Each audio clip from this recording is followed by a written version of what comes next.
नमस्कार, मैं सुरभि पांडे। स्वागत है आपका एपेक्स न्यूज इंडिया के विशेष कार्यक्रम में। आज हम आपको बताने जा रहे हैं जिन्हें हम खाटू श्याम बाबा के नाम से भी पूछते हैं।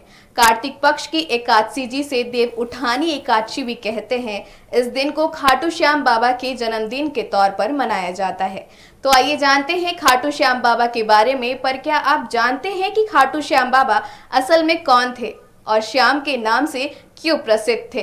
द्वापर युग की, जब कौरवों ने पांडवों को वनवास दिया था, उस वक्त वन में भटकते वक्त 5 पांडवों में से मंझले भाई भीम की मुलाकात हिडिंबा नामक जंगल की राजकुमारी से हुई और उनका विवाह हुआ, जिससे उनका पुत्र घटोत्कच जन्मा, जो कि बहुत ही बलशाली था।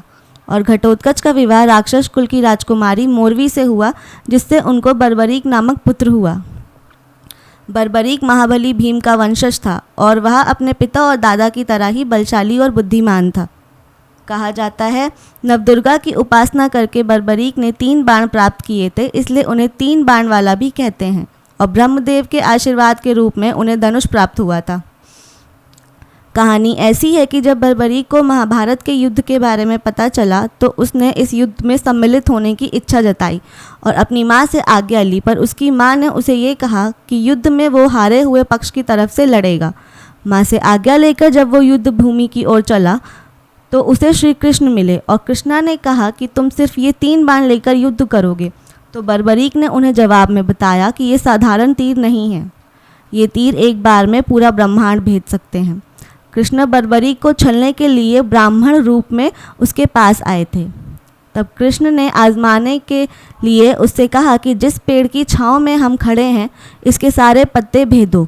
और वैसा ही हुआ, एक बाण में ही सारे पत्ते ज़मीन पर बिखर गए, पर तीर श्री कृष्ण के पैर के आसपास घूमता, जिससे देख बर्बरीक ने श्री कृष्ण से आग्रह किया कि वो पैर उठा ले, वरना तीर उनको क्षति पहुंचा सकता है।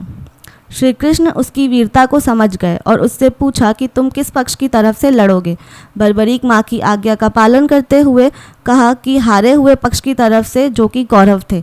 तब श्री कृष्ण ने रणनीति करते हुए ब्राह्मण भेष में बर्बरीक से शीश दान में मांगा और कहा, जो प्रथम बार युद्ध करता है उसे शीश दान करना पड़ता है। वचनबद्ध होने के कारण बर्बरीक ने ऐसा ही किया, ताकि कौरव युद्ध न जीत जाए। इसलिए खाटू श्याम को शीशदानी भी कहते हैं। बर्बरीक ने शीश तो दान कर दिया, पर श्री कृष्ण के समक्ष इच्छा जाहिर की कि महाभारत का युद्ध आखिर तक देखना चाहते हैं।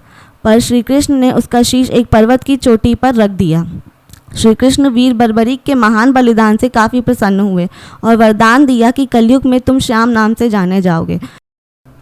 श्री कृष्ण वीर बर्बरीक के महान बलिदान से काफ़ी प्रसन्न हुए और वरदान दिया कि कलयुग में तुम श्याम नाम से जाने जाओगे, क्योंकि उस युग में हारे हुए का साथ देने वाला ही श्याम नाम धारण करने में समर्थ है। युद्ध के बाद बर्बरीक का शीश खाटू नगर में दफनाया गया, जिससे उसका नाम खाटू श्याम पड़ा। कहते हैं एक गाय रोज़ उस जगह अपना दूध अर्पण करती है। एक बार खाटू नगर के राजा को स्वप्न में मंदिर निर्माण के लिए और वह शीश मंदिर में सुशोभित करने के लिए प्रेरित किया गया। तदंतर उस स्थान पर मंदिर का निर्माण किया गया और कार्तिक माह की एकादशी को शीश मंदिर में सुशोभित किया गया, जिसे बाबा श्याम के जन्मदिन के रूप में मनाया जाता है। तो ये था हमारा आज का विशेष कार्यक्रम। अब हमें दीजिए इजाजत। नमस्कार।